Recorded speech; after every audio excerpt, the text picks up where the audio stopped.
Video کو دین کا آخری اور قطعی فیصلہ نہ سمجھا جائے۔ خصوصاً نماز کے فقہی مسائل میں اپنے معتبر عالم یا مستند دارالافتاء سے رہنمائی لینا بہترین طریقہ ہے، کیونکہ مختلف فقہی مذاہب میں بعض مسائل کی تفصیل مختلف ہوتی ہے، اور ہمارا مقصد کسی مسلمان کو الجھن میں ڈالنا نہیں بلکہ صحیح عبادت کی طرف رہنمائی کرنا ہے۔ اسی لیے آج کی گفتگو میں ہم نے حنفی طریقہ وتر کو سامنے رکھا ہے۔ اب آخر میں ایک مرتبہ پورا طریقہ بہت مختصر انداز میں دوبارہ یاد کر لیجئے۔ 3 رکعت وتر کی نیت کریں، تکبیر تحریمہ کہیں، پہلی رکعت میں ثنا، تعوذ، بسم اللہ، سورہ فاتحہ اور سورت پڑھیں، رکوع اور سجدے ادا کریں۔ دوسری رکعت میں ثنا کے بغیر بسم اللہ، فاتحہ اور سورت پڑھیں، رکوع اور سجدے ادا کریں، پھر قعدہ کر کے تشہد پڑھیں اور تیسری رکعت کے لیے کھڑے ہوں۔ تیسری رکعت میں بسم اللہ، فاتحہ اور سورت پڑھیں، پھر اللہ اکبر کہہ کر ہاتھ اٹھائیں، ہاتھ باندھ کر دعائے قنوت پڑھیں، پھر رکوع اور سجدے ادا کریں۔ آخری قعدے میں تشہد، درود ابراہیمی اور مسنون دعا پڑھیں اور دائیں بائیں سلام پھیریں۔ یہ وتر کا بنیادی حنفی طریقہ ہے، اور اگر دوران نماز کوئی ایسی بھول ہو جائے جس کے بارے میں آپ کو معلوم نہ ہو کہ سجدہ سہو لازم ہے یا نہیں، تو گھبراہٹ کے بجائے کسی مستند عالم سے مسئلہ معلوم کریں۔ میرے عزیز بھائیوں اور بہنوں، وتر کی نماز کو اپنی زندگی کا مستقل معمول بنائیے۔ اسے صرف رمضان تک محدود نہ کریں۔ رمضان میں تراویح کے ساتھ وتر کی پابندی تو ہوتی ہی ہے، لیکن رمضان کے بعد بھی وتر کا اہتمام جاری رہنا چاہیے۔ اللہ تعالیٰ کے سامنے رات کے وقت کھڑے ہونے کی یہ عبادت ہمارے دلوں کو نرم کرتی ہے، ہمیں اپنے گناہوں کا احساس دلاتی ہے اور اللہ تعالیٰ سے تعلق مضبوط کرتی ہے۔ اس لیے آج سے عہد کریں کہ ہم اپنی نمازوں کی حفاظت کریں گے، وتر کو معمولی نہیں سمجھیں گے، دعائے قنوت یاد کریں گے، نماز کے مسائل سیکھیں گے، اپنے بچوں کو بھی نماز سکھائیں گے اور اپنے گھر میں نماز کا ماحول پیدا کریں گے۔ اللہ تبارک و تعالی ہمیں دکھاوے سے بچائے، ہماری عبادتوں کو قبول فرمائے، ہمارے گناہوں کو معاف فرمائے، ہمارے والدین کی مغفرت فرمائے، ہماری اولاد کو نیک بنائے، ہمارے گھروں میں سکون اور برکت عطا فرمائے، ہمیں حلال رزق عطا فرمائے، ہمیں 5 نمازوں کا پابند بنائے، ہمیں وتر اور دیگر عبادات کو صحیح طریقے سے ادا کرنے کی توفیق عطا فرمائے، اور سب سے بڑھ کر ہمارے دلوں میں اپنی محبت اور اپنے محبوب نبی حضرت محمد صلی اللہ علیہ وسلم کی سچی محبت پیدا فرمائے۔ آمین یا رب العالمین۔ میرے پیارے بھائیوں اور بہنوں، اگر آج کی یہ گفتگو آپ کے لیے فائدہ مند رہی ہو تو اسے صرف خود تک محدود نہ رکھیں، بلکہ اپنے گھر والوں، دوستوں اور ان لوگوں تک بھی پہنچائیں جو وتر کی نماز کا صحیح طریقہ سیکھنا چاہتے ہیں۔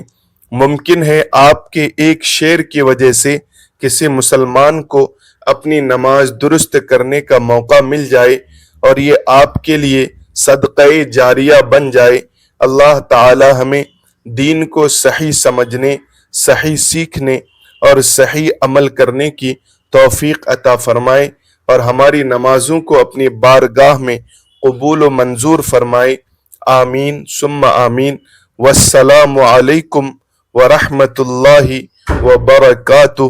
جزاکم اللہ خیرا کثیرا۔